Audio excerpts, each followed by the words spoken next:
नमस्कार दोस्तों, बहुत बहुत स्वागत है आपका परचम क्लासेस के पॉलिटी सेशंस में। पॉलिटी सेशंस में जो आज टॉपिक करेंगे हम वो है centre state relations. Centre state relations क्यों ज़रूरी है, क्या होते हैं, किस तरीके से इम्प्लीमेंट किए जाते हैं हमारे देश में, ये जानना हमें बहुत ज़रूरी है अगर हम हमारी पॉलिटी के बारे में बात करें। हमें पता होना चाहिए हमारा सेंटर और हमारा स्टेट क्या रिलेशनशिप होल्ड करता है जब भी हमारे लॉ बनाने की बात होती है, लॉ के ज्यूरिसडिक्शन की बात होती है, तो किस तरीके से ये दोनों बॉडीज़ एक साथ काम करती है। हमारा पार्लियामेंट, हमारी यूनियन लेजिस्लेचर और साथ ही साथ हमारी स्टेट लेजिस्लेचर जो हर स्टेट में मौजूद होती है, तो ये दोनों किस तरीके से काम करती हैं, ये गाड़ी को कैसे आगे बढ़ाती है, कैसे दो पहिए की तरह काम करती है, ये जानना हमें बहुत ज़रूरी है। तो वही चीज़ आज हम जानने की कोशिश करेंगे। लास्ट टॉपिक में जो हमने पढ़ा था वो पढ़ा था federal system of Indian constitution. हमें पता है कि हमारा सिस्टम कैसा है, फेडरल सिस्टम है, लेकिन हमारा federal system is somewhat different than other countries जो कि यूएसए और कंट्रीज में फॉलो किया जाता है फेडरल सिस्टम। उससे हमारा फेडरल सिस्टम कहीं ना कहीं थोड़ा सा डिफरेंस रखता है। क्यों रखता है? क्योंकि हमारा जो सिस्टम है वो टर्म किया गया है as a quasi federal system. Quasi federal system का मतलब क्या था कि centre is strong, the union is strong और कुछ पावर्स हमारी स्टेट्स को भी दी गई है। तो सेंटर और स्टेट्स के पास पावर तो है, फेडरल स्ट्रक्चर तो फॉलो हो रहा है, लेकिन एट टाइम्स हमारा यूनिटरी टिल्ट हो जाता है, मतलब हमारी सेंटर ज़्यादा स्ट्रांग हो जाती है देन आर स्टेट गवर्नमेंट्स। ऐसा क्यों होता है, ऐसा किस लिए ज़रूरी है, ये पहले आपको जानना ज़रूरी है। और मैंने जब अपन फेडरल सिस्टम पढ़ा था तो आई गेस आप लोगों को ये चीज़ समझ में आ गई होगी।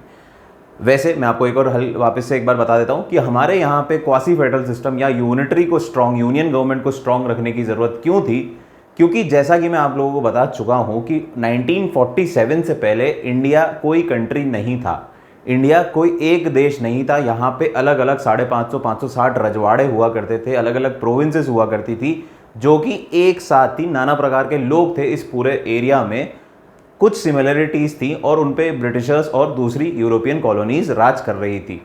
लेकिन 1947 के बाद जब हमें आज़ादी मिली तो हमने इन सब टुकड़ों को एक साथ जोड़ने की कोशिश करी।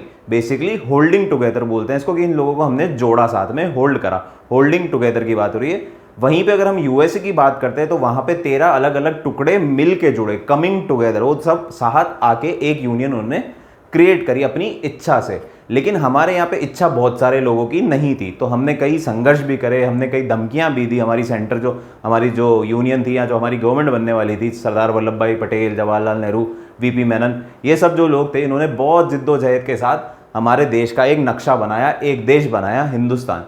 तो इसके लिए एक सेंटर को स्ट्रांग रहना बहुत ज़रूरी था, क्योंकि अगर सेंटर स्ट्रांग नहीं रहता तो आपको भी पता है कि सब में कुछ ना कुछ डिफरेंसेस थे, सब रियासतों में, सब रजवाड़ों में कहीं ना कहीं मतभेद हुआ करते थे। तो इससे क्या होता, हम कभी भी इकट्ठा ना हो पाते, हमारा देश का नक्शा ही नहीं बन पाता। तो जो बहुत बड़ा रोल है, हमें थैंक्स देना चाहिए जवाहरलाल नेहरू साहब को, हमारे सरदार वल्लभ भाई पटेल को, ऐसे लोगों को जिन्होंने इस देश को एक साथ जोड़ा है, होल्ड करा है। सो इंडिया को क्या बोलते हैं, होल्डिंग टुगेदर वाली सिस्टम बोलते हैं, होल्डिंग टुगेदर, साथ आगे बढ़ते हैं। तो इसमें हमें सेंटर को स्ट्रॉन्ग करना जरूरी था, नहीं तो स्टेट अपने अपने अलग अलग कंट्रीज बना लेती या अपना अपना सेपरेट गवर्नेंस बना देती। तो हमारे को यूनियन को स्ट्रॉन्ग करना जरूरी था और साथ ही साथ हमें स्टेट्स को, जो फर्दर प्रोविंसेस है, उनको भी कुछ कुछ पावर्स देनी थी, उनको भी ऑटोनोमस बनाना था एट अ सर्टेन लेवल। इसलिए हमने क्या सिस्टम अडॉप्ट करा, फेडरल सिस्टम, जिसको हम क्वासी फेडरल भी बोलते हैं, क्योंकि एट टाइम्स हमारा यूनिटरी जो यूनियन गवर्नमेंट है वो स्ट्रांग हो जाती है। तो आई सपोज आपको क्लियर हो गया होगा कि हमारा ये सिस्टम क्यों हमने अडॉप्ट करा, क्वासी फेडरल या फेडरल सिस्टम, जिसको हम क्वासी फेडरल की तरह बोला जाता है हमारे देश के सिस्टम को, क्योंकि हमें यूनियन गवर्नमेंट को स्ट्रांग रखना था और स्टेट गवर्नमेंट को हमारे को ऑटोनॉमी देनी थी, लेकिन एक लिमिट तक ही देनी थी। नहीं तो वो लोग अलग हो जाते, नहीं तो हमारा देश टूट जाता, बिखर जाता, कभी एक होता ही नहीं। क्लियर है बात? सो अब जब हमने ये डिफाइन कर दिया कि हमारे को इस तरीके से देश बनाना है, हमारे को एक स्ट्रॉन्ग सेंटर रखना है और थोड़ी थोड़ी ऑटोनॉमी देनी है हमारी स्टेट्स को, प्रोविंसेस को, जो नीचे हमारे स्टेट रहेंगी, और फेडरल स्ट्रक्चर इस तरीके से फॉलो होगा। तो अब ये बोलने से तो काम चलेगा नहीं, हमें कहीं ना कहीं ये रिलेशन डिफाइन करना पड़ेगा, कहीं ना कहीं बताना पड़ेगा कि सेंटर और स्टेट में क्या क्या रिलेशन है। तो इसको डिफाइन करते हैं हमारे सेंटर स्टेट रिलेशन, जो कि हमारे कॉन्स्टिट्यूशन में दिए गए हैं। तो चलिए उसको जानते हैं क्या है। So central state and state relations के बारे में अगर बात करें, as we all know, the constitution of India being federal in nature provides for a dual polity with clear division of power between union and states.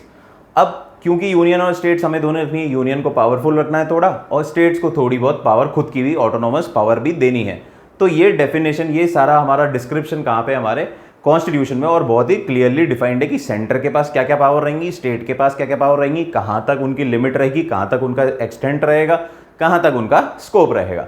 ठीक है, Though each being supreme within the sphere allotted to them, the Constitution provides elaborate provisions to regulate the various dimensions of relation between center and state. वैसे तो centre power है, centre के पास all over the country की power है कि आप पूरी country में कोई भी लॉ बना सकते हैं, सुप्रीम है। इसी तरह स्टेट भी अपने एरिया में जो स्टेट की बाउंड्रीज है उसके अंदर स्टेट सुप्रीम है कि स्टेट अपना लॉ खुद बनाएगी। लेकिन फिर भी कई प्रोविजंस ऐसे हैं जहाँ पे इनमें कॉन्फ्लिक्ट्स हो जाते हैं या जहाँ पे हम टिल्ट करते हैं सेंटर की तरफ, और वो सब चीज़ें क्लियरली मेंशन कहाँ पे है, हमारे कॉन्स्टिट्यूशन में मेंशन्ड है, ताकि हम एक एक डेफिनेशन दे पाएं कि सेंटर और स्टेट के रिलेशन में कोई भी कॉन्फ्लिक्ट आगे ना आए, और क्लियरली डिफाइन हो जाए कि सेंटर के पास क्या पावर्स हैं और स्टेट के पास क्या क्या पावर्स हैं और किस तरीके से रिलेशन कैरी ऑन किया जाता है। सो सेंटर स्टेट रिलेशन को अगर हम बात करें तो हमें 3 हेड्स में हम इनको डिवाइड करते हैं, क्योंकि अब जब हमारे को पता है कि सेंटर और स्टेट में हमारे को रिलेशन डिवाइड करने हैं, ड्यूटीज डिवाइड करनी है, पावर्स डिवाइड करनी है, तो ऐसा तो है नहीं एक टाइप की पावर्स डिवाइड होंगी कि या सिर्फ एडमिनिस्ट्रेटिव पावर्स डिवाइड कर दें हम, या फिर लेजिस्लेटिव पावर्स कर दें, या फिर हम जुडिशरी पावर्स कर दें, या फिर हम फाइनेंशियल पावर्स डिस्ट्रीब्यूट कर दें।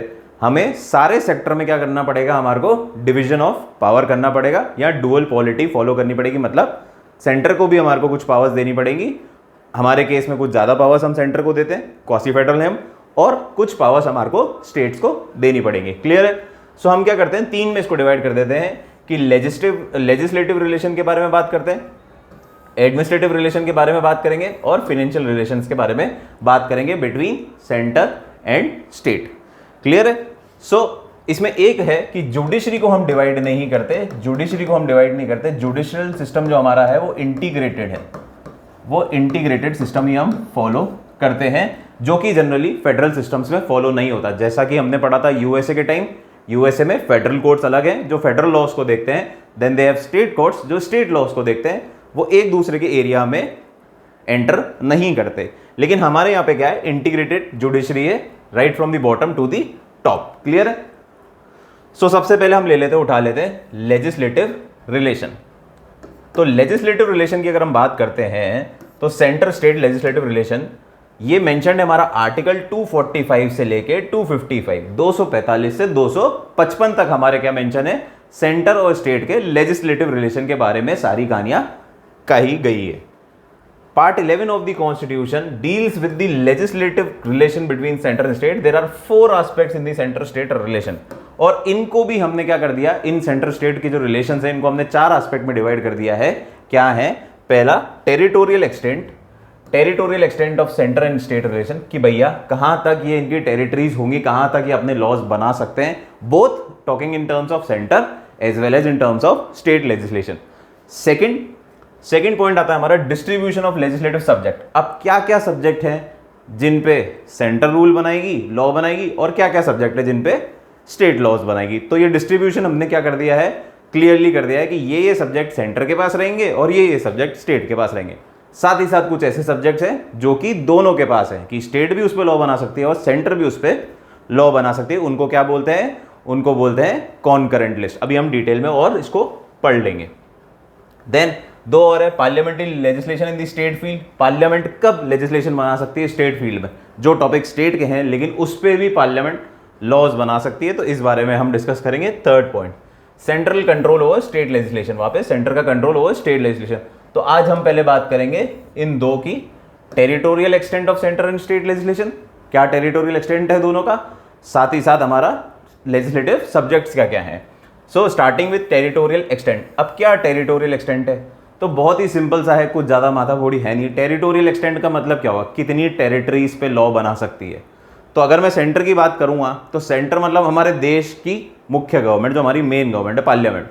पार्लियामेंट कहाँ कहाँ लॉ बना सकती है भाई? पार्लियामेंट के पास क्या क्या रिप्रेजेंटेशन है? पार्लियामेंट किस एरिया को लॉ बना सकती है, किस एरिया उसके अंडर आ सकता है, उसके स्कोप में आ सकता है? तो बहुत ही ऑब्वियस बात है कि हमारे देश की पार्लियामेंट है तो पूरे देश के लिए हमारे को क्या कर सकती है, लॉ बना सकती है। तो पार्लियामेंट का जो स्कोप है या पार्लियामेंट की जो एक्सटेंट है वो कहाँ तक रहेगी? वो रहेगी पूरे देश में, पूरे इंडिया में फैलेगी हमारे पार्लियामेंट की टेरिटोरियल एक्सटेंड, कहीं पे भी वो लॉ बना सकती है पूरे देश में, किसी भी स्टेट के अंदर का लॉ बन सकता है, स्टेट का लॉ, किसी भी यूनियन टेरिटरी का लॉ बन सकता है, किसी भी अक्वायर्ड टेरिटरी इन फ्यूचर, जैसा हमने union and territory article 1 to 4 पढ़ा था, तो कोई भी टेरिटरी जो हम फ्यूचर में अक्वायर करेंगे, मतलब करेंगे, करी या करेंगे, तो उन पे लॉ बना सकती है हमारी सेंट्रल गवर्नमेंट। करेंगे इन द सेंस मतलब ऐसा नहीं कि आगे जाके करेंगे और उस पर लॉ पहले से बना दे, ऐसा नहीं, अक्वायर जब भी हम करेंगे तो उस पर लॉ बना सकती है हमारी सेंट्रल गवर्नमेंट या parliament. Parliament can make laws for whole or any part of the territory of India. Territory includes, क्या क्या आता है टेरिटरी में, कोई भी state, union territory and acquired territory. तो जहां तक हमारा मैप की बाउंड्रीज हैं अभी स्थिति में, वहां तक हम क्या कर सकते हैं, लॉ बना सकती है हमारी पार्लियामेंट, और फ्यूचर में जो भी अक्वायर्ड टेरिटरी होगी उस पर भी पार्लियामेंट लॉ बना सकती है। क्लियर है, कोई दिक्कत नहीं, ठीक। सिमिलरली स्टेट का कहां होगा, वापस टेरिटरी जितनी स्टेट की होगी उतने पे लॉ बना सकती है। आज राजस्थान है तो वो राजस्थान से रिलेटेड, राजस्थान की जो बाउंड्री है तो वहां तक का कोई भी लॉ है वो स्टेट लॉ बना सकती है। ये हम बात कर रहे हैं टेरिटोरियल एक्सटेंड की। तो स्टेट कहां तक लॉ बना सकती है, जहां तक स्टेट की बाउंड्रीज है वो स्टेट लॉ बना सकती है। राजस्थान है तो राजस्थान, मध्य प्रदेश है तो मध्य प्रदेश की जितनी बाउंड्रीज होगी वहां तक के लिए स्टेट लेजिस्लेचर स्टेट लॉज बना सकती है। क्लियर है बात। मध्य प्रदेश की सरकार राजस्थान के लिए लॉ नहीं बना सकती, राजस्थान की सरकार मध्य प्रदेश के लिए लॉ नहीं बना सकती, क्योंकि वो उनकी टेरिटरी के एरिया से बाहर निकल जाती है। क्लियर है। वहीं पे हमारी सेंट्रल गवर्नमेंट क्या होती है, राजस्थान के लिए भी लॉ बना सकती है, मध्य प्रदेश के लिए भी बना सकती है, दिल्ली के लिए भी बना सकती है, किसी भी एरिया के लिए बना सकती है which falls within the country. Clear है, so clear. Third, parliament has the power to make extraterritorial legislation. अब ये है हमारे शक्तिमान, पार्लियामेंट हमारे शक्तिमान है, वो ना हमारे देश के लिए बल्कि हमारे देश के बाहर के लिए भी लॉ बना सकती है। हमारे लोग या हमारी कोई भी बॉडी अगर बाहर है, उस जिसका कोई नेक्सस हमारे साथ है, कोई कनेक्शन हमारे देश के साथ है, उसको उसके लिए उसके रिस्पेक्ट में भी हमारी पार्लियामेंट लॉज बना सकती है। एक्स्ट्रा टेरिटोरियल लेजिस्लेशन बोलते हैं इसको, extra territorial legislation power of the parliament कहा जा सकता है। तो कहाँ पे, हमारे देश के बाहर भी अगर कोई हमारी बॉडी है या हमारा कोई इंसान हमारा देश के बाहर रहता है तो उसको गवर्न करने के लिए भी हम लॉ बना सकते हैं, प्रोवाइडेड कोई ना कोई कनेक्शन, कोई ना कोई नेक्सस उसका हमारी कंट्री के साथ होना चाहिए। क्लियर है। So this applicable to all the Indian citizens and their property in any part of the world. दुनिया के किसी भी कोने में हमारा इंडियन सिटीजन है या उसकी कोई प्रॉपर्टी है तो उसको रेगुलेट करने के लिए हमारी पार्लियामेंट लॉ बना सकती है, provided there needs to be a nexus. ठीक है। अब इसके बाद आता है, ये तो हमने बताया restrictions on legislation of parliament. अब हमने ये देखा कि जो पार्लियामेंट है वो कहाँ कहाँ टेरिटोरियल एक्सटेंड है हमारे पार्लियामेंट का, कहाँ कहाँ वो लॉ बना सकती है, और इसी तरह हमने टेरिटोरियल एक्सटेंड देखा हमारी स्टेट का कि स्टेट कहाँ कहाँ तक लॉ बना सकती है। लेकिन कुछ एरियाज ऐसे हैं जहाँ पे पार्लियामेंट का जो लॉ है, जो पार्लियामेंट का लेजिस्लेशन है, उस पर रेस्ट्रिक्शंस लग सकते हैं या उन पर रोक टोक लग सकती है। किस तरीके से लग सकती है और कहाँ लग सकती है, तो ये देखिए। So restriction on legislation of parliament. अब पार्लियामेंट ने जो लॉ बनाया उसको रेस्ट्रिक्शन मिलेगा। सबसे पहला है प्रेसिडेंशियल गवर्नेंस, प्रेसिडेंशियल ऑर्डर। सो प्रेसिडेंशियल ने अगर रेगुलेशन दिए हैं फॉर गवर्नेंस विच में repeal amend any act of the parliament for areas Andaman and Nicobar, Lakshadweep island, Dadra and Nagar Haveli, Daman and Diu and Ladakh. तो ये 5 यूनियन टेरिटरीज जो कि अब 4 हो गई हैं, क्योंकि दादरा एंड नागर, दमन एंड दीव को एक यूनियन टेरिटरी कर दिया गया है। तो इन चारों यूनियन टेरिटरीज पे प्रेसिडेंट अगर ऑर्डर देते हैं कि पार्लियामेंट लॉ एप्लीकेबल नहीं होगा तो वो बिल्कुल पूरी तरीके से क्या होगा, मान्य होगा। President can restrict the orders, restrict the parliament law, repeal the parliament law और अमेंड द लॉ अकॉर्डिंगली, जैसा वो प्रेसिडेंट चाहते हैं। और वो किससे रिलेटेड होना चाहिए, वो इन 4 यूनियन टेरिटरी से होना चाहिए। वो यूनियन टेरिटरी क्या है, अंडमान एंड निकोबार, लक्षद्वीप आइलैंड्स, दादरा नागर एंड दमन एंड दीव और लद्दाख। इन चारों यूनियन टेरिटरी से रिलेटेड अगर कोई भी लॉ, पार्लियामेंट्री लॉ है, तो उस पर रेस्ट्रिक्शंस इंपोज कर सकते हैं हमारे प्रेसिडेंट साहब। सिमिलरली सेकंड आ गया हमारा governor of state. Governor of state भी पार्लियामेंट लॉ पे रेस्ट्रिक्शंस लगा सकते हैं। कब लगा सकते हैं, जब वो किसी शेड्यूल्ड एरिया से रिलेटेड हो जो कि उनकी स्टेट बॉर्डर्स के अंदर आता है। सो कोई भी स्टेट का गवर्नर अपने शेड्यूल्ड एरिया में, जो उनके स्टेट बॉर्डर्स में शेड्यूल्ड एरिया है, जो कि कौन से शेड्यूल में मेंशन्ड है, ये आपको कमेंट सेक्शन में बताना है। कोई भी शेड्यूल्ड एरिया जो कि हमारे मेंशन्ड है स्टेट बॉर्डर्स में, उन पे रेस्ट्रिक्शंस लगा सकता है पार्लियामेंट लॉज पे। कौन लगा सकता है? हमारा गवर्नर। तो गवर्नमेंट रिस्ट्रिक्शंस इंपोज कर सकता है पार्लियामेंट लॉ पे relating to any scheduled areas under his jurisdiction. Clear है? So government of state is empowered to direct the act of parliament may not apply to scheduled areas of the state or apply within specific modification and exception। तो वो यहाँ तो restriction लगा सकते हैं कि पूरा का पूरा लॉ ही नहीं वैलिड है, या फिर कुछ एक्सटेंट तक अवेलेबल है, एप्लीकेबल है, और कुछ एक्सटेंट तक वो एप्लीकेबल नहीं है। सपोज एक लॉ बना जिसमें विच हैड 10 पॉइंट्स, 10 पॉइंटर एक लॉ था कि ये 10 चीजें लागू होनी चाहिए। ये पार्लियामेंट ने एक लॉ बनाया for a specific scheduled area एक किसी स्टेट में। अब उस स्टेट के जो गवर्नर है उन्होंने क्या बोला कि भैया उनके पास क्या ऑप्शन है, वो चाहें तो ये भी बोल सकते हैं कि दिस पार्लियामेंट लॉ या this central law is not applicable on this scheduled area of our state. हमारी स्टेट के शेड्यूल्ड एरिया पे ये लॉ एप्लीकेबल नहीं है। तो ये तो पूरी तरीके से अपन ने मना कर दिया। फिर मैंने आपको क्या बोला, कुछ एक्सटेंट तक या स्पेसिफिकेशन या मॉडिफिकेशन के साथ भी उसे रोका जा सकता है। तो ऐसा भी कर सकते हैं गवर्नर साहब कि भैया इनमें से 3 पॉइंट तो लागू हो जाएंगे, 4 लागू नहीं होंगे, और जो 3 है उनमें कुछ मॉडिफिकेशन कर दो। तो ये गवर्नर के ऊपर है, वो किस तरीके से इसको डिसाइड करेगा कि सेंट्रल लॉ शेड्यूल्ड एरियाज पे एप्लीकेबल होगा या नहीं होगा। अब ये सब चीजें हमारे कॉन्स्टिट्यूशन में मेंशन्ड है। ये रिलेशन जब हमने डिस्क्राइब करे थे ना, तो तभी हमने लिख दिया था कि ये रिलेशन के साथ ये रेस्ट्रिक्शंस भी हैं। ये ध्यान में रखने की जरूरत है। गवर्नर के ऊपर पावर है, गवर्नर के पास पावर है कि अगर शेड्यूल्ड एरिया की बात कर रहे हैं उनकी स्टेट की, तो उनके ऊपर वो किसी भी सेंट्रल लॉ को या पार्लियामेंट के लॉ को रोक लगा सकते हैं या मॉडिफाई कर सकते हैं।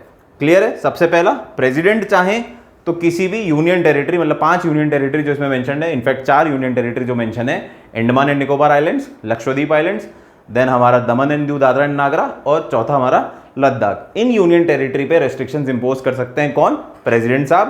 किस पे रेस्ट्रिक्शन लगाएंगे? पार्लियामेंट लॉ पे। दूसरा, गवर्नर साहब लगा सकते हैं किस पे? किसी भी स्टेट के गवर्नर साहब लगा सकते हैं किस पे? पार्लियामेंट लॉ पे। अगर वो शेड्यूल्ड एरिया उनके शेड्यूल्ड एरिया से रिलेटेड है तो वो उस पर रोक टोक या मॉडिफिकेशंस लगा सकते हैं। एक और होता है इसमें AMTM। AMTM, तो AMTM क्या है? AMTM है बेसिकली असम, मिजोरम, त्रिपुरा और Meghalaya. Sorry for this beautiful writing, फिर भी मेघालय। तो ये 4 जो हमारी स्टेट्स हैं, इनसे रिलेटेड हमारे गवर्नर या फिर हमारे प्रेसिडेंट इन पे रेस्ट्रिक्शंस लगा सकते हैं हमारी पार्लियामेंट लॉ पे, या फिर कुछ मॉडिफिकेशंस कर सकते हैं। सो बेसिकली 3 रेस्ट्रिक्शंस हैं हमारे। प्रेसिडेंट रेगुलेशन किस पे रिलेटेड? हमारी यूनियन टेरिटरी से रिलेटेड। यूनियन टेरिटरी कौन सी है? हमें पता है, अंडमान निकोबार, लक्षद्वीप, दमन एंड दादरा और हमारा लद्दाख। देन हमारी गवर्नर ऑफ स्टेट है, किसी भी शेड्यूल्ड एरिया से रिलेटेड इन देयर स्टेट, उनकी स्टेट में जो भी शेड्यूल्ड एरिया है उस पर मॉडिफिकेशन या रिस्ट्रिक्शन लगा सकते हैं पार्लियामेंट लॉ पे। देन AMTM हमारे असम, मेघालय, त्रिपुरा और मिजोरम पे भी गवर्नर है या हमारे प्रेसिडेंट साहब रेस्ट्रिक्शंस लगा सकते हैं कि ये लॉ यहाँ पे मॉडिफिकेशन के साथ पास होगा या पास ही नहीं होगा। सिमिलरली सेकंड जो हमने पढ़ा था, पहला हमने क्या पढ़ा था? Territorial extent. हमने क्या देखा था? हमने जो सेंटर स्टेट को डिफाइन करा है वो 4 उसमें डिफाइन करा है। टेरिटोरियल एक्सटेंट जो हमने पढ़ लिया पूरी डिटेल में। सेकंड अब हम पढ़ेंगे डिस्ट्रीब्यूशन ऑफ लेजिस्लेटिव सब्जेक्ट। जो लेजिस्लेटिव सब्जेक्ट है वो किस तरीके से हमारे यहाँ पे डिस्ट्रीब्यूट किए गए हैं। So distribution of legislative subject, तो हमने क्या करा, हमने 3 एरियाज में हमें डिवाइड कर दिया। हमारे जितने भी मैटर्स हैं इस देश के, उसको हमने 3 एरियाज में डिवाइड कर दिया। सबसे पहला यूनियन लिस्ट, कि जिस पे किसका अधिकार होगा? सलमान भाई का, यानी कि हेड का, हमारे देश के पार्लियामेंट का। तो वो होगी हमारी यूनियन लिस्ट, जिसको लिस्ट 1 भी कहा जाता है। सिमिलरली स्टेट लिस्ट, जिसपे स्टेट का अधिकार होगा, स्टेट लॉस बनाने का अधिकार रखती है, स्टेट लेजिस्लेटिव असेंबली लॉ बनाने का अधिकार रखती है, वो कहलाती है स्टेट लिस्ट। और सिमिलरली जहाँ पे दोनों का, सिमिलरली तो नहीं, जहाँ पे दोनों का इंटरफेरेंस होगा या दोनों के पास पावर होगी, कुछ ऐसे टॉपिक्स हैं जिन पे पार्लियामेंट भी लॉज बना सकती है, सेंट्रल गवर्नमेंट भी लॉज बना सकती है, और साथ ही साथ हमारी स्टेट भी लॉ बना सकती है। उन्हें बोलते हैं, उन सब्जेक्ट्स की जो लिस्ट है उसको क्या बोलते हैं? Concurrent list. कहाँ मेंशन है ये? शेड्यूल 7।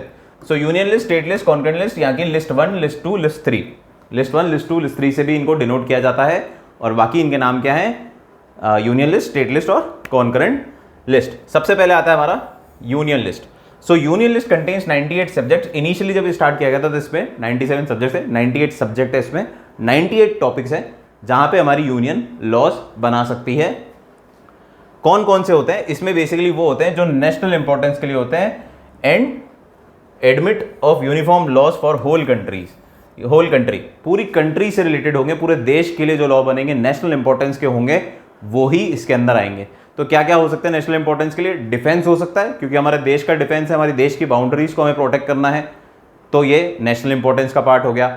देन करेंसी हमारा क्या होगा? पूरे देश में एक ही करेंसी चलती है, ऐसा तो है नहीं ना कि भैया राजस्थान में अलग चलती है, मध्य प्रदेश में अलग चलती है, अपने महाराष्ट्र में अलग चलती है। करेंसी तो सेम ही रहती है ऑल ओवर दी कंट्री। तो ये किसका इंपॉर्टेंस हो गई? नेशनल इंपॉर्टेंस हो गई। और नेशनल इंपॉर्टेंस हो गई तो ये किसके पास जाएगा? ये जाएगा पार्लियामेंट के पास या सेंट्रल अथॉरिटी के पास, अथॉरिटी यानी यूनियन लिस्ट में चल जाएगा। So defence, foreign affair, currency, war, peace, atomic energy, railway, citizenship, नागरिकता कौन डिसाइड करेगा कि इस देश के नागरिक हो आप या नहीं हो? हमारा सेंटर डिसाइड करेगा। सो ये भी सेंटर के जुरिडिक्शन में आ जाता है। Foreign trade, banking, national highway etcetera, ये सारे टॉपिक्स किस में है? हमारी यूनियन लिस्ट में है, या फिर लिस्ट नंबर 1 में है सारे टॉपिक, क्योंकि ये सब नेशनल इंपॉर्टेंस के लिए हैं, देश से रिलेटेड है, किसी पर्टिकुलर एक एरिया से रिलेटेड नहीं है, पर्टिकुलर एक स्टेट से रिलेटेड नहीं है। तो इस पे लॉ कौन बनाएगी? हमारी सेंट्रल अथॉरिटी, और इसे बोला जाता है यूनियन लिस्ट। सिमिलरली छोटे भैया स्टेट लिस्ट। स्टेट लिस्ट क्या है? जो स्टेट की बॉर्डर के अंदर है, स्टेट की बॉर्डर के अंदर जो लॉज बना सकते हैं, या स्टेट एक छोटे से टुकड़े से रिलेटेड टॉपिक्स होंगे जिनके, उनको स्टेट लिस्ट में डाला गया है। इसमें कितने सब्जेक्ट्स हैं? इसमें 59 सब्जेक्ट्स आज की तारीख में। पहले इसमें 66 थे, इसमें से 5 हमने ट्रांसफर कर दिए थे हमारे किसमें? कॉन्करेंट में, और 2 को रिपील कर दिया गया था। So it had 66 subjects earlier, पर आज की तारीख में इसमें कितने हैं? 59 सब्जेक्ट्स। सो ये स्टेट है। अब स्टेट के सब्जेक्ट मतलब स्टेट इन पे लॉ बना सकती है, स्टेट ही लॉ बना सकती है, कोई और लॉ नहीं बना सकता। क्लियर है? So it comprises of subject matters those are related to local और स्टेट इंटरेस्ट। बहुत सिंपल सी बात है भैया, नेशनल इंटरेस्ट की अगर हम बात करेंगे तो सेंट्रल लॉ बनाएगी, और अगर हम जब स्टेट के इंटरेस्ट की बात करेंगे या लोकल एरिया की बात करेंगे तो कौन लॉ बनाएगी? स्टेट बनाएगी। Hence it directly falls within the legislative competence of state legislature। तो इस पे कौन लॉ बनाएगा? स्टेट लेजिस्लेचर लॉ बनाएगा। क्लियर है? क्या क्या टॉपिक आ सकते हैं इसमें? Local government, public order. Public order किसका पार्ट है? पब्लिक ऑर्डर कौन मेंटेन करेगा? पुलिस कौन मेंटेन करेगा? हमारी स्टेट मेंटेन करेगी, क्योंकि उस एरिया की बात हो रही है, उसी छोटे से स्टेट की बात हो रही है, टुकड़े की बात हो रही है। तो इस पे लॉ कौन बनाएगी? हमारी स्टेट गवर्नमेंट लॉ बनाएगी। फिर public health and sanitation, health, hospitals and dispensaries, library, agriculture, animal husbandry, water supply, ये सब हमारे स्टेट रिलेटेड टॉपिक्स हैं। वाटर सप्लाई कहीं पे ज़्यादा है तो उसके लॉज उस अकॉर्डिंग बनेंगे, कहीं पे बिल्कुल सूखा है तो वहाँ के लॉज अलग तरीके से बनेंगे। सो बेसिकली ये स्टेट ओरिएंटेड मैटर्स हैं, एक एरिया ओरिएंटेड मैटर्स हैं, तो इन पे लॉज कौन बनाएगी? इन पे हमारी स्टेट ही लॉज बनाएगी, ना कि हमारी सेंट्रल लॉ बनाएगी। क्लियर है? बहुत सिंपल है। नेशनल इंपॉर्टेंस के कोई टॉपिक्स हैं तो उस पर कौन लॉ बनाएगा? उस पर लॉ बनाएगी हमारी central authority, central government law बनाएगी। और जो हमारे स्टेट इंपॉर्टेंस के हैं या लोकल एरिया के इंपॉर्टेंस के हैं तो उस पर कौन लॉ बनाएगी? उस पर बनाएगी स्टेट। बहुत सिंपल है, कोई बहुत बड़ी बात नहीं है। हल्के फुल्के कुछ एग्जाम्पल याद रख देता, सारे के सारे याद करने की जरूरत नहीं है। फिर आती है एक हमारी कॉन्करेंट लिस्ट। दोस्त, कॉन्करेंट लिस्ट क्या है? जिसपे पार्लियामेंट भी लॉ बना सकती है और स्टेट असेंबलीज भी लॉ बना सकती हैं, उनको बोलते हैं कॉन्करेंट लिस्ट। ऐसे सब्जेक्ट को कौन बोलते हैं? किसमें डाला गया है? कॉन्करेंट लिस्ट में। इसमें कितने सब्जेक्ट है? 52 सब्जेक्ट्स हैं आज की तारीख में, जिसमें से 5 किससे ट्रांसफर हुए थे? स्टेट लिस्ट से ट्रांसफर हुए थे। क्लियर है? So include subjects that give power to both central and state government. ये दोनों को पावर देता है, सेंटर भी इस पे लॉ बना सकती है, स्टेट भी लॉ बना सकती है। इसका मतलब क्या हुआ? ये इंडिविजुअली नेशनल इंपॉर्टेंस की भी बात है एज अ होल, और एज एरिया की बात करें तो लोकल इंपॉर्टेंस की भी ये बात है। ये टॉपिक सब्जेक्ट कौन से? लोकल इंपॉर्टेंस के लिए भी हैं और नेशनल इंपॉर्टेंस के भी हैं। कैसे हैं? कैसे हैं? तो देखिए, एजुकेशन की अगर बात करें तो एजुकेशन एक नेशनल इंपॉर्टेंस भी है और एक इसकी लोकल एरिया। ऐसा भी नहीं चाहेंगे हम कि हमारा देश सिर्फ देश में लिटरेसी हो, पूरे देश में तो लिटरेसी हो, लेकिन एक आध स्टेट में चल जाएगा कि वहाँ पे लिटरेसी नहीं हो। ऐसा नहीं हो सकता ना, स्टेट में भी लिटरेसी चाहिए, पूरी की पूरी सारी स्टेट में लिटरेसी चाहिए एज अ होल, मतलब पूरी नेशनल लेवल पे हमारे को एजुकेशन चाहिए, और साथ ही साथ हमारी इंडिविजुअल भी एक एक स्टेट में एजुकेशन इंपॉर्टेंस रखती है।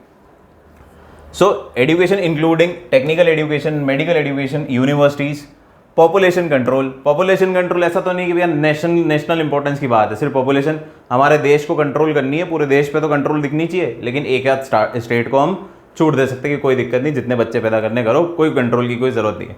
ऐसा नहीं है, ये सबका मैटर है, स्टेट का मैटर भी है और हमारे देश का मैटर भी है। क्लियर है भाई? Family planning, similarly family planning, criminal law, prevention of cruelty, animals, protection of wildlife. अब जानवर को प्रोटेक्ट करना है, फॉरेस्ट को प्रोटेक्ट करना है, तो ये स्टेट इंपॉर्टेंस भी है और ये हमारी नेशनल इंपॉर्टेंस भी है। क्लियर है? तो इन पे लॉस कौन बनाएगी? सेंटर भी बनाएगी और स्टेट भी बनाएगी, दोनों के दोनों लॉस बनाने की अथॉरिटी इस पे रखते हैं, इसलिए इनको क्या बोला जाता है? कॉनकरेंट। कॉनकरेंट आपको याद है क्या होता है कॉनकरेंट?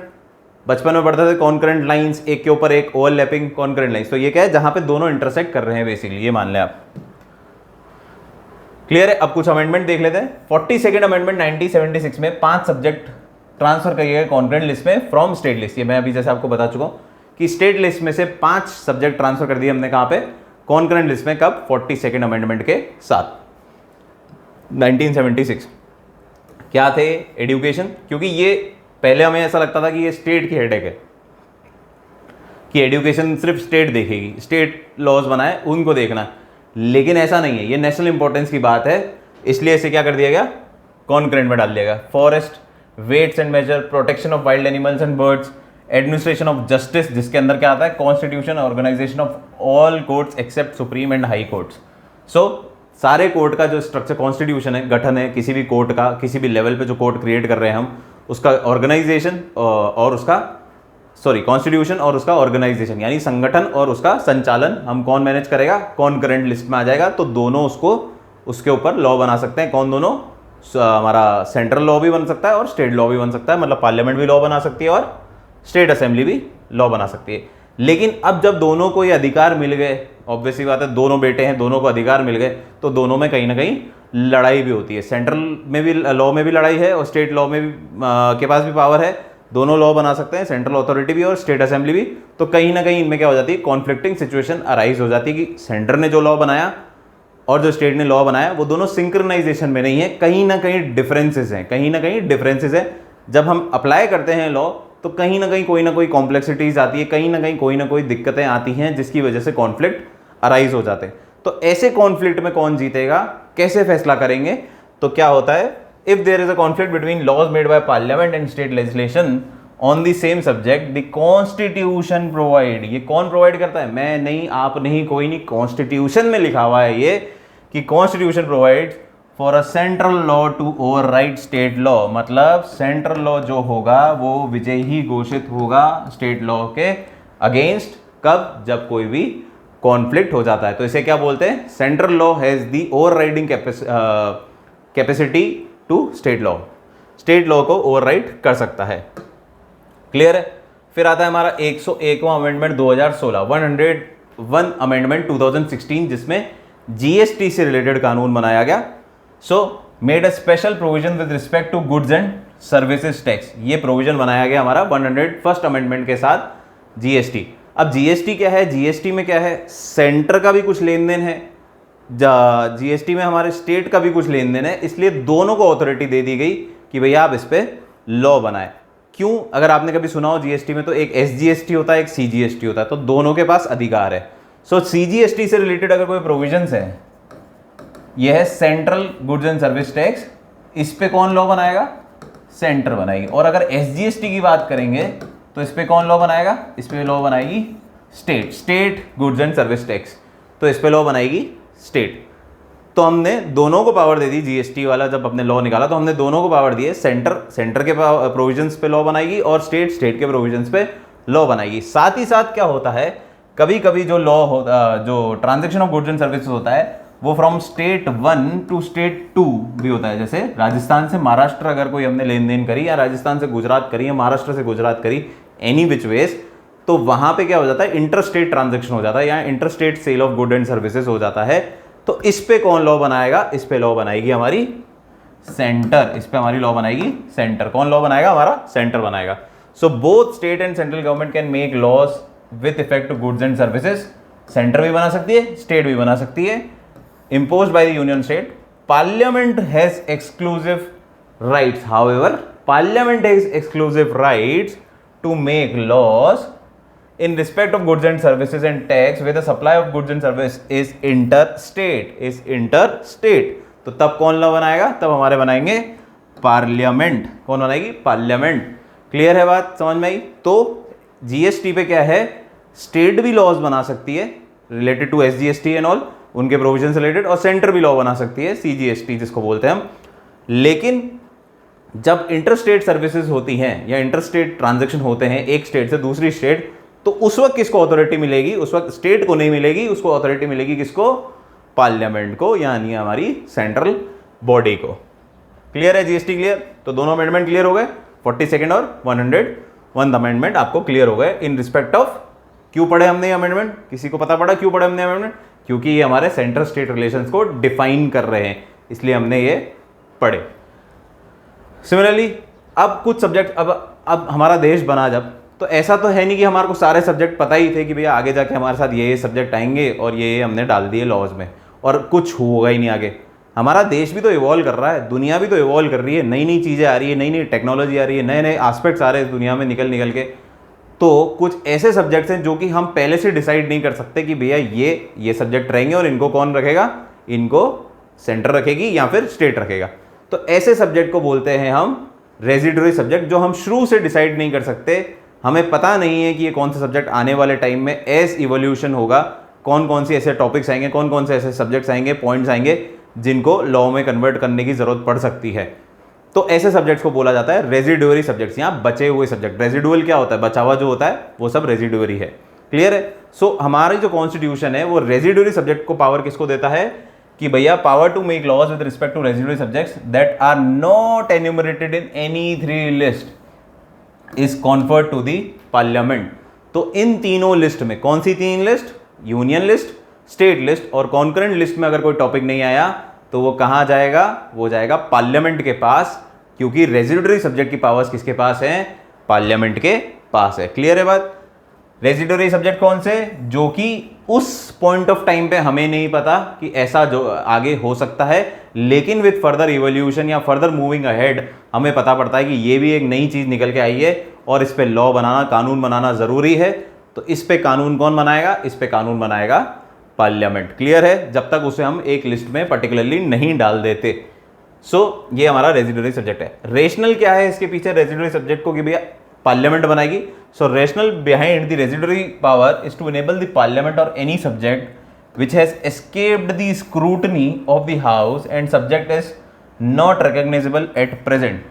सो क्या है वो, जो हमारा रेजिडुअरी सब्जेक्ट है वो क्या है? किसको बोलेंगे हम रेजिडुअरी सब्जेक्ट? यहां तो वो स्क्रूटनी से बाहर निकल गया है किसी भी हाउस के, न उसको रिकॉग्नाइज करा है हमारे सेंट्रल हाउस ने, पार्लियामेंट ने, नहीं उसको स्टेट असेंबलीज ने रिकॉग्नाइज करा है, हमारी स्क्रूटनी से बाहर निकल गया है, तो वो रेजिडुअरी सब्जेक्ट कहलाएगा।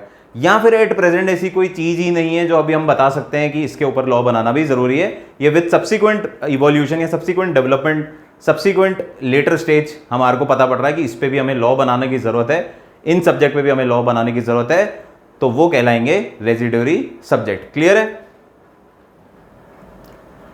अब रेजिडुअरी सब्जेक्ट की अगर हम बात करते हैं तो रेजिडुअरी सब्जेक्ट का यूएसए में क्या लेन देन है? यूएसए को तो हम बार बार पढ़ते ही हैं क्योंकि हमारे को यूएसए बहुत पसंद है। So USA only the powers of federal government are enumerated in the constitution, rest all residuary powers are left to the state. अभी देखो कितना बढ़िया है। इन्होंने क्या करा? इन्होंने फेडरल सिस्टम है और ये तो प्योर फेडरेशन है, तो इन्होंने क्या करा? इन्होंने कुछ टॉपिक्स जो फेडरल इंपॉर्टेंस के टॉपिक हैं उनको तो रख दिया कॉन्स्टिट्यूशन के अंदर, उन्होंने डाल दिया कि सेंटर इस पे लॉ बना सकती है या फेडरल गवर्नमेंट जो हमारी है, जो हमारी मेन गवर्नमेंट है, वो इस पे लॉ बना सकती है। इसके अलावा जो भी बचा हुआ सब्जेक्ट है, जो नेशनल इंपॉर्टेंस का नहीं है, रेजिडुअरी है, चाहे स्टेट इंपॉर्टेंस है, उसको सब कहाँ डाल दिया उन्होंने? स्टेट में डाल दिया कि भैया आप देखो सब रेजिडुअरी है, आप लॉ बनाओ, हमें तो जो नेशनल इंपॉर्टेंस की चीजें लग रही हैं वो सारी हमने ले ली, अब जो भी बचेगा वो तुम्हारा है, स्टेट का है। So federal government are enumerated only the powers of federal government. सिर्फ कॉन्स्टिट्यूशन जो यूएसए का कॉन्स्टिट्यूशन में, उसमें सिर्फ फेडरल गवर्नमेंट की पावर्स को बताया गया है, इसके अलावा कोई पावर्स नहीं बताई गई। बाकी सबको रेजिडुअरी मान के स्टेट को दे दिया गया है कि आप अपने हिसाब से इससे डील करें, आप अपने कॉन्स्टिट्यूशन में इसे डालें। सो स्टेट का कॉन्स्टिट्यूशन अलग होता है यूएसए में, जैसे हमें पता है यूएसए में कंट्री का कॉन्स्टिट्यूशन एक अलग है और हर स्टेट का कॉन्स्टिट्यूशन अलग है, तो वो स्टेट डील करेगी। इसके विपरीत कनाडा में क्या है, Canada three fold has a double enumeration federal and provincial and residuary powers are vested in the central. So double enumeration है इधर तो फेडरल और स्टेट, और जितनी भी रेजिडुअरी पावर्स है वो कहाँ चल जाती है, यहाँ पे हमारे किसके पास चल जाती है, हमारे सेंटर के पास चल जाती है कनाडा में। तो कनाडा में क्या होगा, सेंटर है स्टेट है, दोनों के पास अपनी पावर्स हैं, और जो भी रेजिडुअरी पावर है वो किसके पास है, सेंटर के पास है।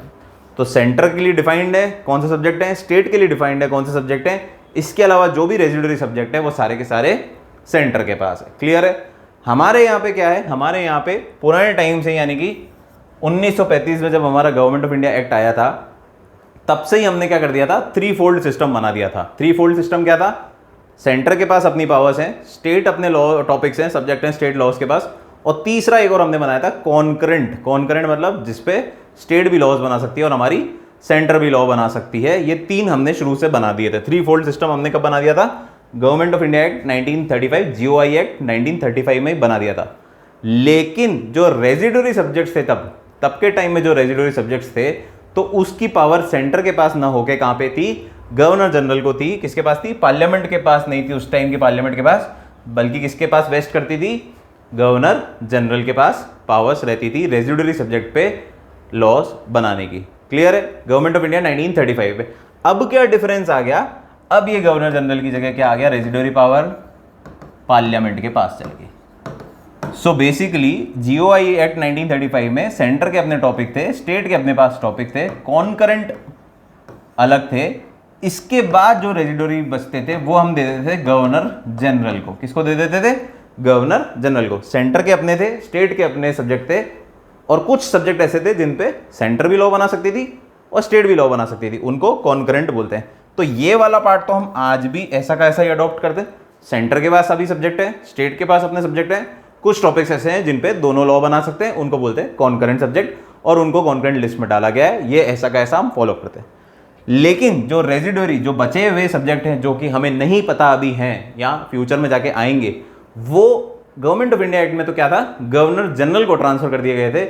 लेकिन आज की तारीख में क्या है, ये पार्लियामेंट को ट्रांसफर्ड है कि सेंटर अथॉरिटीज पे लॉ बनाएगी। क्लियर है बात, समझ में आया सबका कंपैरिजन। यूएसए का क्या था, कनाडा का क्या था, गवर्नमेंट ऑफ इंडिया 1935 क्या था, और आज की तारीख में हमारे देश का क्या है, ये इस पे बताया गया है। अब जब हम कंपैरिजन की बात करते हैं कि कौन सा वक़्त किसका ज़्यादा है, किसकी इंपॉर्टेंस ज़्यादा है, औकात ज़्यादा है, यूनियन लिस्ट में, कॉन्करेंट लिस्ट में, स्टेट लिस्ट में, कौन पावरफुल है, कौन सिंघम है, तो उसकी जब हम बात करते हैं तो एक बहुत सिंपल सा वो है, union list is greater than concurrent list is greater than state list. ये ग्रेटर देन का मतलब क्या है, is powerful than concurrent list is powerful than state list. तो जब भी कॉन्फ्लिक्ट होगा यूनियन लिस्ट में और कॉन्करेंट लिस्ट में लॉज में, तो यूनियन लिस्ट जीतेगी। क्लियर है। जब भी कॉन्करेंट लिस्ट और स्टेट लिस्ट में कॉन्फ्लिक्ट होगा तो कौन जीतेगी, कॉन्करेंट लिस्ट जीतेगी। जब भी यूनियन लिस्ट और स्टेट लिस्ट में कॉन्फ्लिक्ट होगा तो कौन जीतेगा, यूनियन लिस्ट जीतेगी। क्लियर है। मतलब यूनियन के पास पावर ज़्यादा है, फिर कॉन्करेंट लॉ, फिर यूनियन लॉ पहले एप्लीकेबल, फिर कॉन्करेंट, फिर स्टेट। क्लियर है बात, बहुत सिंपल सी बात है।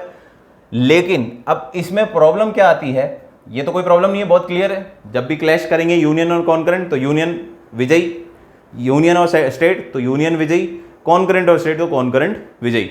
लेकिन जब कॉन्करेंट में यूनियन लॉ मतलब सेंट्रल लॉ और स्टेट लॉ भिड़ जाते हैं, इनमें कॉन्फ्लिक्ट हो जाता है, इनमें टसल हो जाती है, तो क्या निर्णय निकलेगा इनकी लड़ाई का, ये देखना बहुत इंपॉर्टेंट है।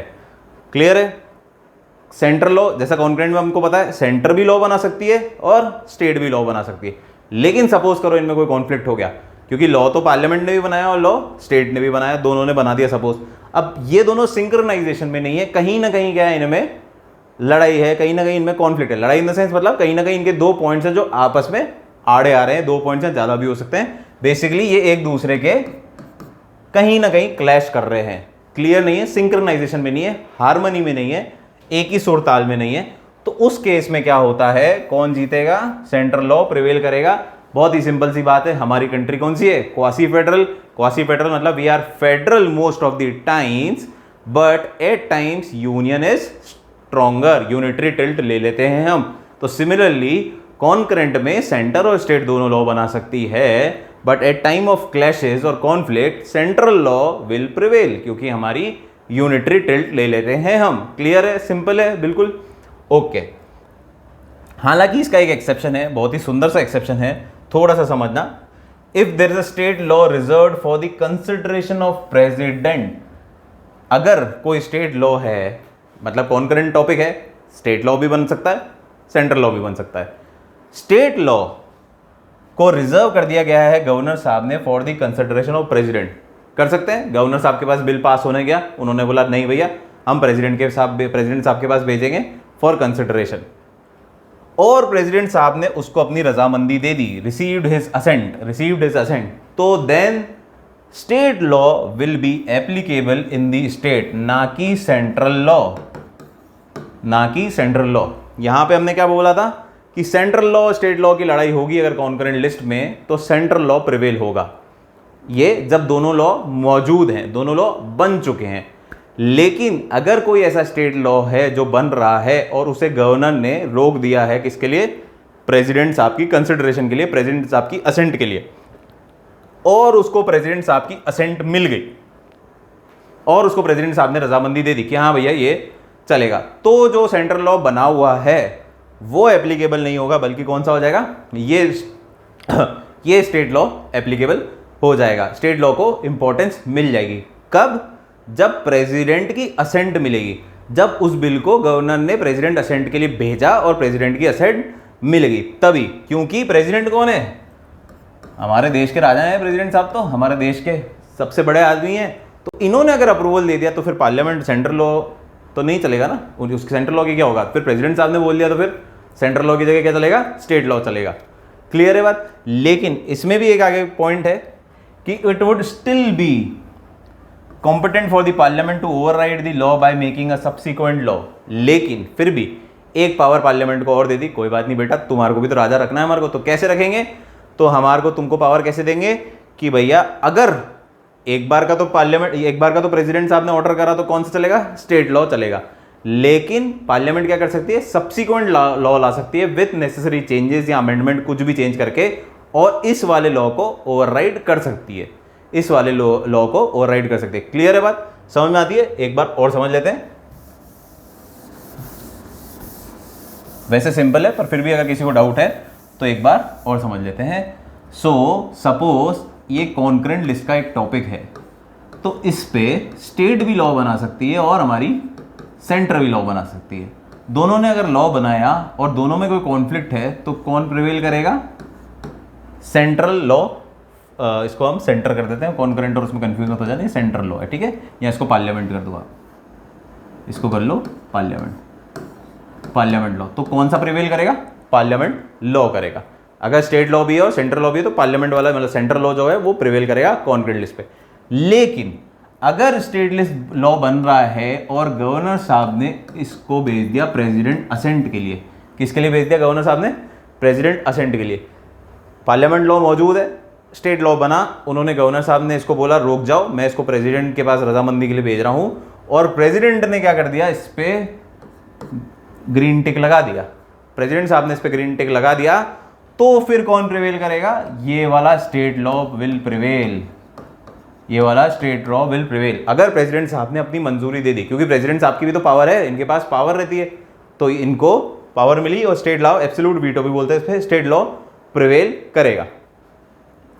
क्लियर है? लेकिन पार्लियामेंट के पास फिर इसके बाद एक और पावर दे दी गई कि आप इसको कैसे उखाड़ सकते हो, कैसे कैंसिल कर सकते हो? तो सब्सीक्वेंट लॉ बना दो आप विथ चेंजेस और इसको ओवरराइड कर लो। बाद में आप क्या करो? एक नया लॉ ले आओ कुछ चेंजेस के साथ और इसको ओवरराइड कर लो। तो ये है इस पैराग्राफ की कहानी। क्लियर है? समझ में आई बात? कॉन्करेंट लिस्ट, दो लॉ सेंट्रल भी बना सकती है, पार्लियामेंट भी बना सकती है। सेंटर तो हमेशा कौन करेगा? सेंट्रल लॉ प्रिवेल करेगा कॉन्करेंट पे। लेकिन अगर गवर्नर ने स्टेट लॉ को रोक रखा है, रिजर्व कर रखा है फॉर प्रेसिडेंट कंसिडरेशन, कि प्रेसिडेंट की कंसिडरेशन मिलेगी इस पे, और प्रेसिडेंट साहब अपनी कंसिडरेशन दे देते हैं, असेंट दे देते हैं, तो फिर स्टेट लॉ प्रिवेल करेगा। स्टेट लॉ प्रिवेल करेगा, इसको भी बाद में क्या कर सकती है? पार्लियामेंट चेंज कर सकती है, ओवरराइड कर सकती है with subsequent changes in the law. तो फिर वापस हमारा सेंट्रल लॉ आ जाएगा ऊपर। क्लियर है? So I guess this was all. आज की तरह जो भी हमने पढ़ना था हमने दोनों टॉपिक कवर कर लिए। क्या क्या कर लिए हमने? Territorial extent of our legislation, और सेकंड हमने पढ़ लिया legislative subjects. Territorial extent of central state legislation पढ़ लिया और डिस्ट्रीब्यूशन ऑफ लेजिस्लेटिव सब्जेक्ट पढ़ लिया। कल की क्लास में हम या नेक्स्ट क्लास में हम ये दो टॉपिक्स आगे कवर करेंगे। आई होप आपको ये लेक्चर अच्छा लगा और बहुत क्लियर हो गया हो कि सेंट्रल स्टेट में रिलेशन किस तरीके से शेयर किए जाते हैं। If you have like the topic, if you have like the video, please subscribe to our channel and share with your friends. Thank you so much.